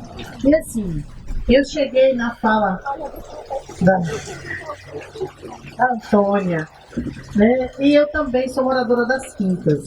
Sou porque, eu digo sou, apesar de hoje não estar morando nas Quintas, mas a minha mãe tem a casa nas Quintas, que ela já faleceu, mas é sempre a casa da minha mãe, é sempre a nossa casa e nunca vou abandonar as Quintas. Então eu nasci e me criei nas Quintas. A sua fala, a fala do professor que teve aqui ainda há pouco, né? Então, reporta algumas coisas. E aí, você disse que começou a estudar 65, aí, Vitor. 65, o projeto estava lá nas Quintas, lá naquele espaço que ainda não era o Ferreira Itajubá, né? E eu nasci em 69. Quando a gente já era criança, e meus irmãos iam muito para aquele espaço onde hoje é a Ferreira, lá atrás do Ferreira tinha uma duna, que era a escola do morro. Meus irmãos iam muito para lá jogar bola, lá no morro, e minha mãe ficava louca. Já estão no morro jogando bola, não sei o que, aquela coisa. Mas eu me lembro muito bem que a escola Ferreira Itajubá, até quando eu era muito criança ainda, era chamada de pé no chão. Era chamada de pé no chão, mas já na minha época, chamar aquela escola de pé no chão já era proibido. A minha mãe já dizia, não chama mais, não é mais pé no chão, não diga mais isso. Como se aquilo fosse algo que causasse mal-estar, né? Que a gente, para desconstruir, a gente estava vivendo a época da ditadura militar, que estava um período muito mais forte, né? Um período muito mais forte da ditadura. Então, Djalma já tinha sido preso, né? Então, aquilo ali era para desconstruir realmente aquela memória, né? E hoje, pouca gente nas Quintas, pouca gente, principalmente as crianças, os mais jovens, e aí é a história do resgate, que a gente precisa resgatar a história, né, para valorizar.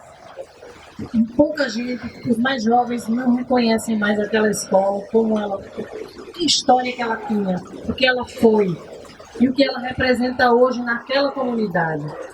Porque a professora também trouxe a atualidade do Ferreira Itajubá. Eu, como professora da rede municipal, também conheço a história lá de hoje, a história atual do Ferreira, que tem um resgate histórico, tem uma importância muito grande para aquela comunidade. E aí, essas lembranças me vieram com as falas de vocês, com a sua, Antônia, com a fala do professor que veio aqui, que contou onde morava, os cantinhos, e eu me lembro todas as carreiras que nós crianças, nós dávamos naquele bairro que era maravilhoso e é maravilhoso. E a cultura, infelizmente, a cultura lá nas Quintas, que era algo assim efervescente, era uma coisa latente, assim, um negócio incrível a cultura nas Quintas. Hoje, infelizmente, está morrendo. Infelizmente. A gente vê hoje, não tem mais aquelas festas que tinham antigamente, aquelas ações que aconteciam. Maravilhoso! Era a esquina da Rua dos Pegas com a Mascarenhas. Era maravilhoso, tudo era muito, muito rico. Como eu acho que na maioria dos bairros de Natal. tinha muita riqueza de cultura, muita, e que vem aos poucos, vem morrendo, se acabando, e por isso que a importância desse momento aqui, desse resgate aqui, né? Isso é muito importante, trazer as praças como um espaço, né, de memória, de cultura. Isso é rico. Então eu só tenho mesmo aqui, primeiro, agradecer, antes de parabenizar, agradecer por esse momento, porque maravilhoso, e dizer parabéns para tudo que está acontecendo aqui hoje. Obrigada. Uma turma lá da Ponta Negra, da vila. Olha só, eu gostaria de chamar a atenção para uma coisa. A gente fala muito, né? Quando reivindica direitos. Deixa eu só falar aqui.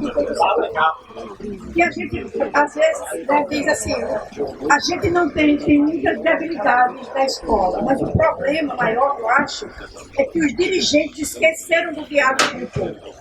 Se não tem dinheiro, vai para as comunidades, dialoga que a solução encontra. É com o povo. Então, acho que uma das coisas, assim, o que eu tiro de lição de tudo isso, da experiência de Djalma, foi a capacidade do diálogo, de encontrar a simplicidade, dialogar sobre os problemas e encontrar a solução. Exatamente quem está sofrendo que indica a solução. Né? Então, acho que a gente tem hoje escolas equipadas, né, com um programa de educação, o esdrúxulo que está aí, o ensino médio aí que está, né? Esse novo ensino médio que é uma tragédia. E a gente não perdeu o diálogo com o povo. Então chegam os pacotes, a comunidade escolar tem que aceitar de goela abaixo, né? E a comunidade, de forma mais ampla, não dialoga. Então eu acho que a gente tem que caminhar no sentido de recuperar essa capacidade da participação do diálogo com o povo para encontrar soluções para os seus problemas.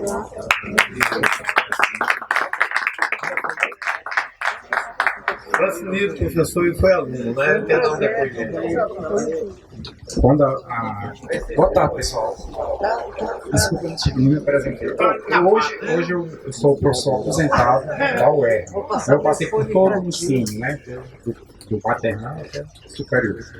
Mas eu quero dizer o seguinte, na fala da professora, eu me emocionei, ainda estou emocionado. Porque quando ela falou da escola de pé no chão, eu disse, eu fui aluno. Era uma criancinha pequena, tinha mais ou menos de 4 a 5 anos. E era a escola que tinha ali, que hoje é o Ferreira Itajubá. E minha mãe me matriculou lá. Eu e meu irmão mais velho um pouco e eu pequenininho. E nós íamos para essa escola. Eu lembro que não era essa escola de hoje.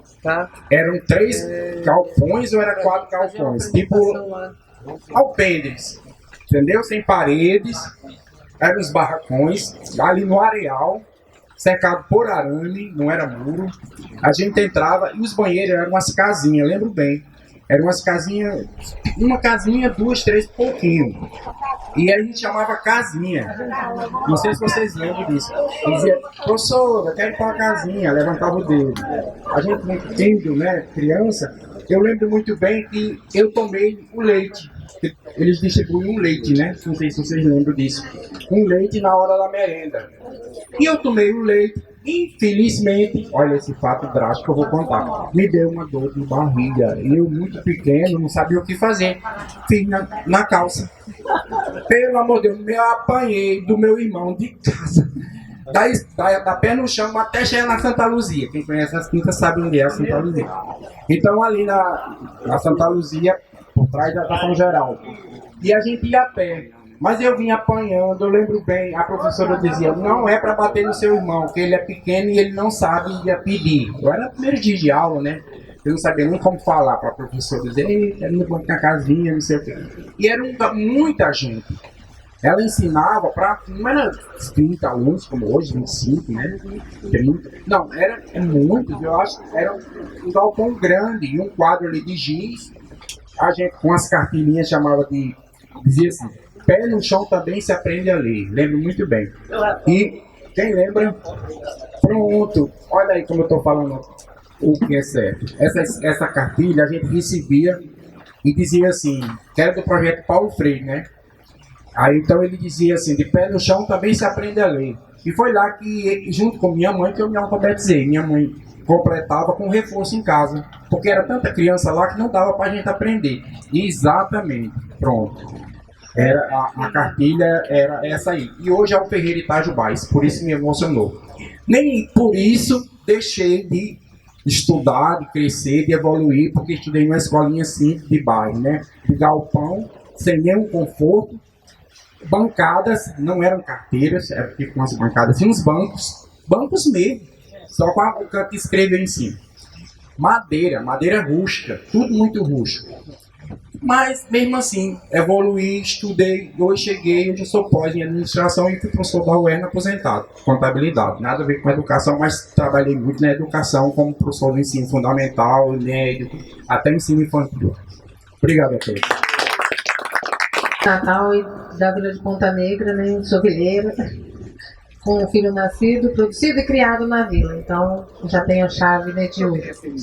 Eu estou muito feliz e estou muito orgulhosa que a gente tem 2 representantes hoje aqui da cultura popular, né, da Vila de Ponta Negra. Aqui nós temos outros moradores também, Sheila está aí.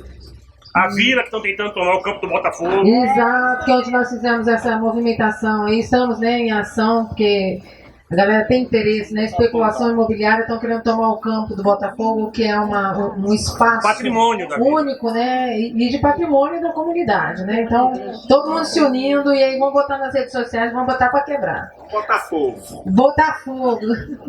Bom, eu quero apresentar para vocês Fefeu, que é mestre de percussão e é mestre capoeirista.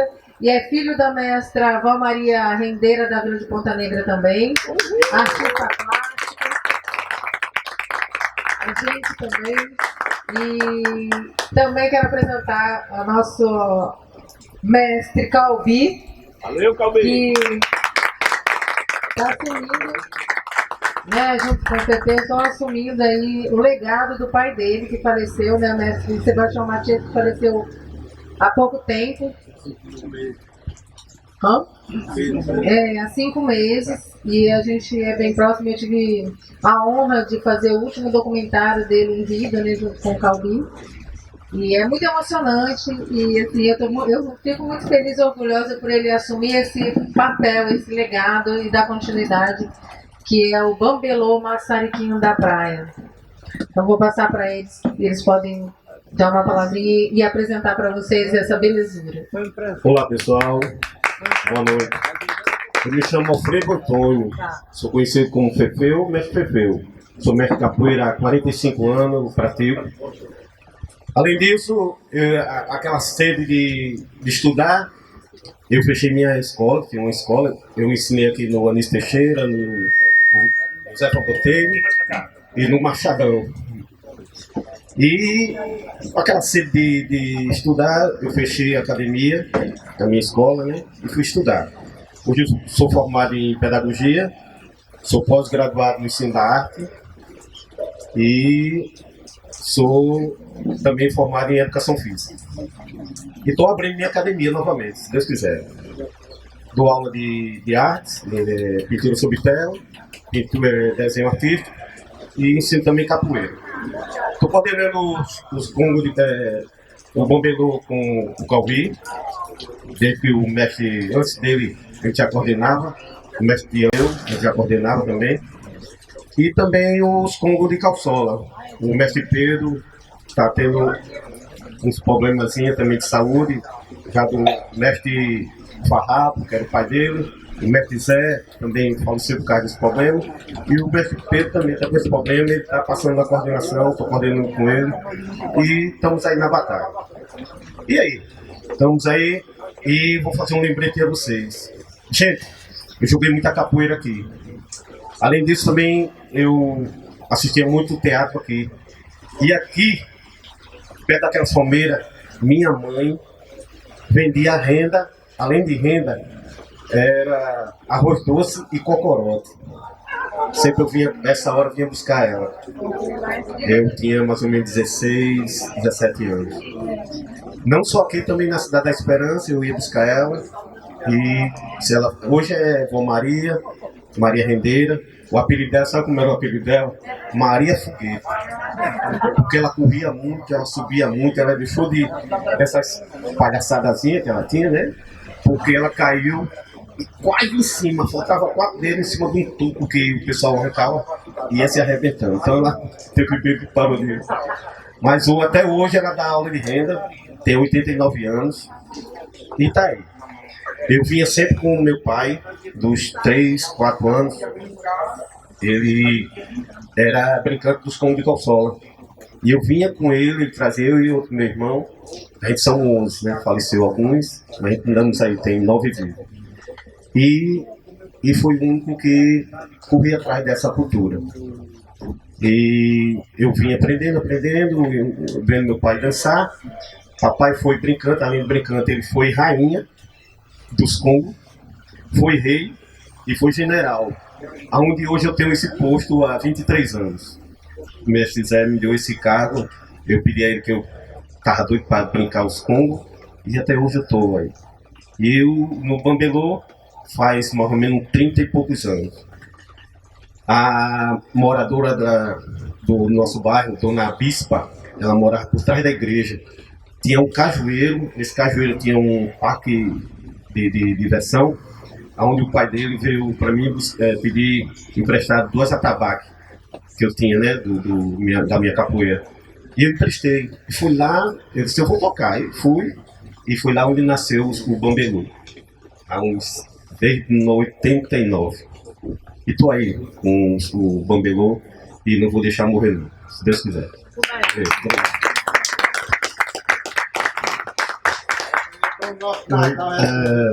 Boa noite. Primeiramente agradecer a Deus por estar aqui, agradecer também aí a Casa do Cordel por ter enviado para a gente. Essa amiga também que se privou muito e a gente, uma luta que a gente tem na vida de Ponta Negra, e graças a Deus deu tudo certo, estamos aqui. Falar da cultura é muito rica, que nem a Ana falou aí. A Vila de Ponta Negra tem uma cultura muito rica. Toda vida que eu falo da cultura, não vem só meu pai, não. Vem Sebastião Correia, José Correia, agora está em Pedro Correia, junto com Dom Correia. Por quê? Porque meu pai ele começou a dançar nos congos de calçola, ele tinha 10 anos de idade. Ia fazer 90 anos, só de cultura ele tinha 80. E ele contou muitas coisas para mim que está gravado aqui. É muito difícil falar de Sebastião Matias, não porque é meu pai, porque se fosse de outro eu falava do mesmo jeito. Mas nós temos um legado muito grande, eu e ele, porque nós viajamos muitos com os grupos. E quando a gente chegava em um canto para se apresentar, que a gente fosse se apresentar de noite, a gente chegasse de manhã, nós tínhamos uma parte da manhã e da tarde para a gente se divertir. Por que se divertir? Porque eu e meu pai eram como se fossem 2 crianças. Então é por isso que eu me emociono, porque a gente deixou muita coisa que só eu e ele entendem.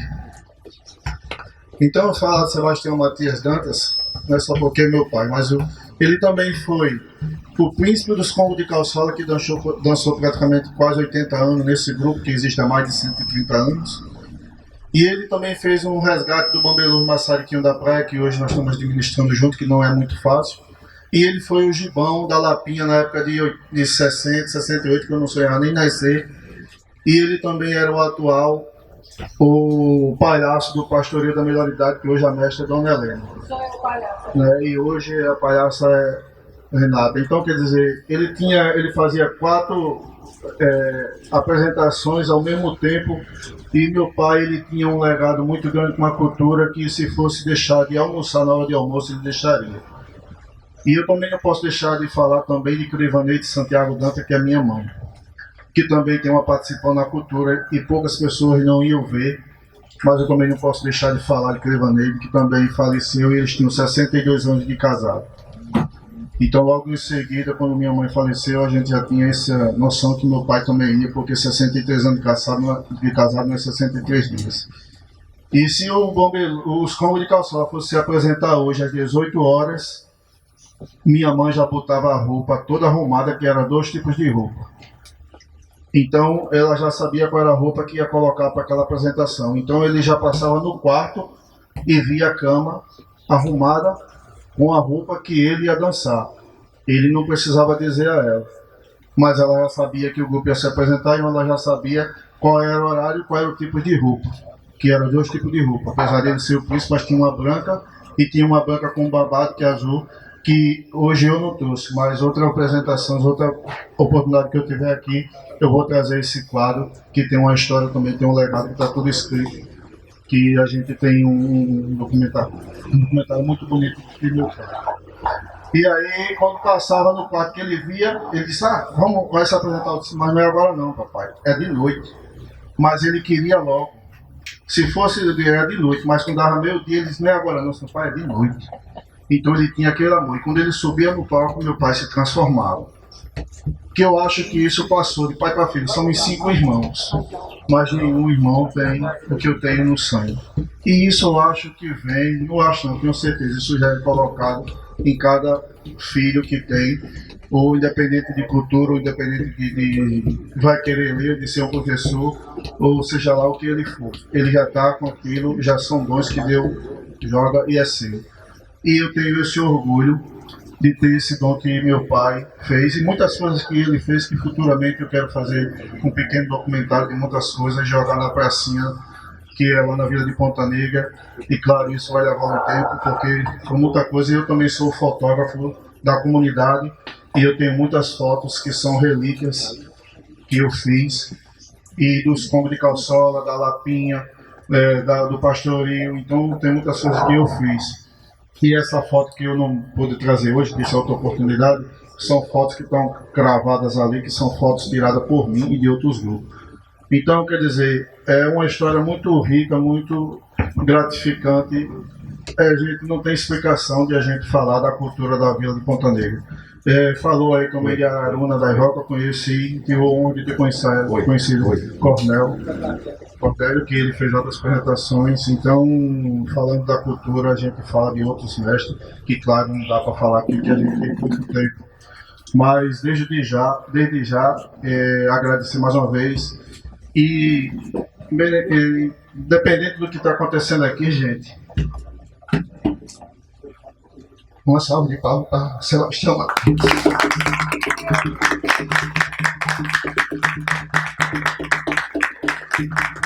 E para Crevaneiro de São Paulo. Né? A gente vai aqui dar só uma pequena demonstração do Bombeiro Rui Maçariquinho da Praia, que futuramente a gente pode trazer as meninas para a gente fazer uma apresentação digna de que o seu Sebastião Matias queria ver. Eita!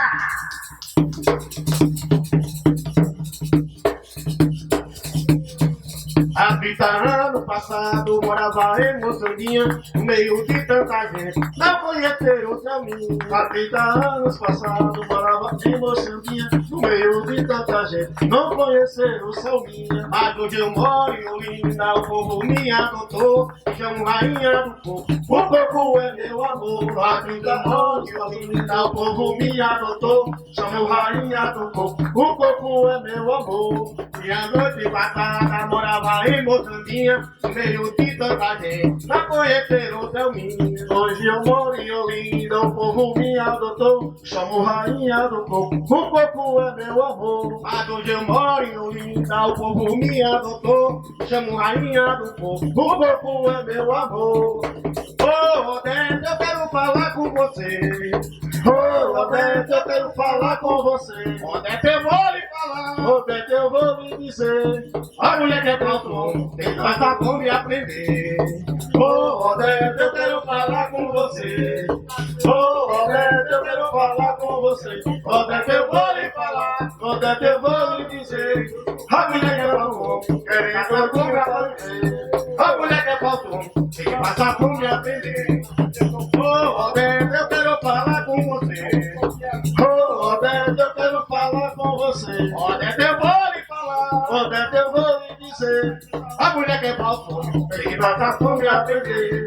A mulher que é balcão, tem que passar por me aprender. Eita! Gostei de Sala de Fogo.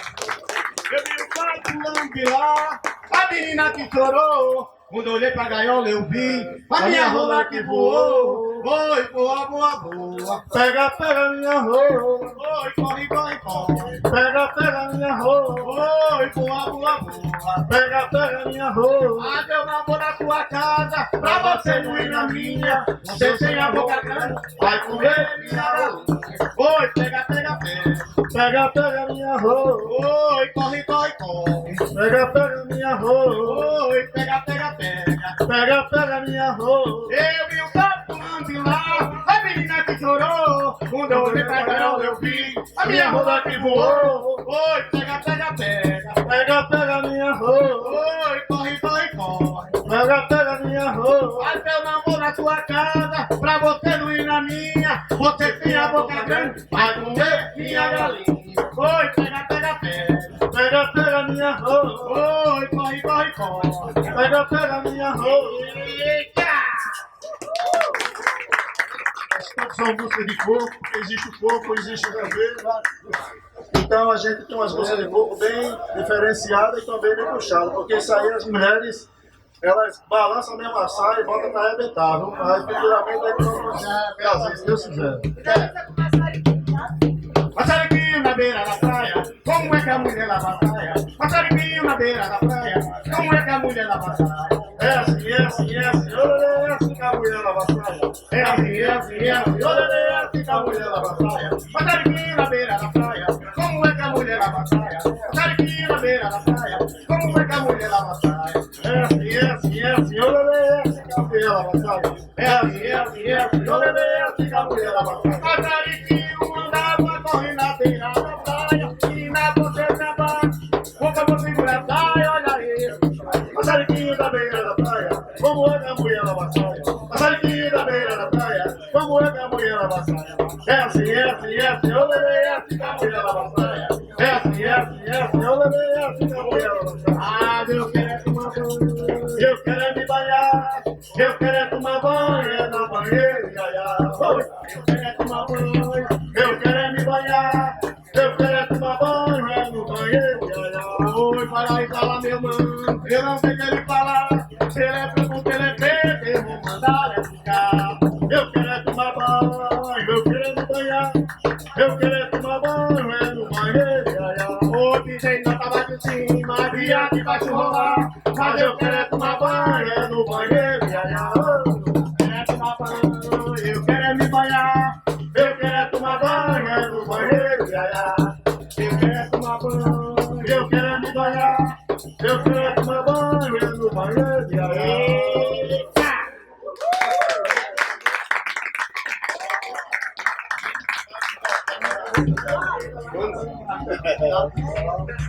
Pássaro grande, carapirá, engole sardinha sem mastigar. Pássaro grande, carapirá, engole sardinha sem mastigar. Ei, matigar, andando na praia não sabe voar. Ei, matigar, andando na praia não sabe voar. Eu quero ver meu carapirá, engole peixe de você mastigar. Eu quero ver meu carapirá, engole peixe de você mastigar. Ei, matigar, andando na praia não sabe voar. Ei, matigar, andando na praia não sabe voar. Oi, velho, tipo cada puta, cacimbo na boca, chinelo no pé. Oi, velho, tipo cada puta, cacimbo na boca, chinelo no pé. Ele no pé, cacimbo na boca, chinelo no pé. Ele no pé, cacimbo na boca, chinelo no pé. Eu quero ver meu carapirá, engole peixe de você mastigar. Eu quero ver meu carapirá, engole peixe de você mastigar. Ei, matigar, andando na praia não sabe voar. Ei, matigar, andando na praia não sabe voar. Ei, matigar, andando na praia não sabe voar. Oi, velho, tipo na terra, cachimbo na boca, chinelo no pé. Oi, velho, tipo cada puta terra, cachimbo na boca, chinelo no pé. Ele no pé, cachimbo na boca, chinelo no pé. Ele no pé, cachimbo na boca, chinelo no pé. Ele no pé, na boca, cachimbo no pé. Areia, oh areia, agora vamos embora. Minha areia, vamos embora. Oh areia, vamos embora. Oh, no mar tem areia, no mar tem areia. Vamos embora. Eita! Essa é uma música muito comprida e a gente vai entrar, então a gente vai só aqui, só um resumo de que a gente está se saindo, ok? Muito obrigado por você.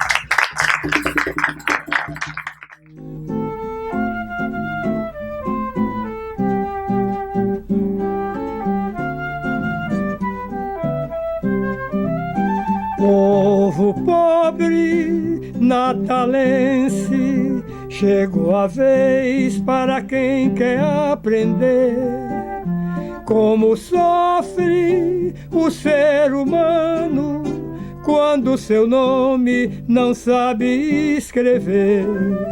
A prefeitura abre a campanha para ajuda do ensino e do saber, pela meta do prefeito Maranhão. De pé no chão também se aprende a ler, pela meta do prefeito Maranhão.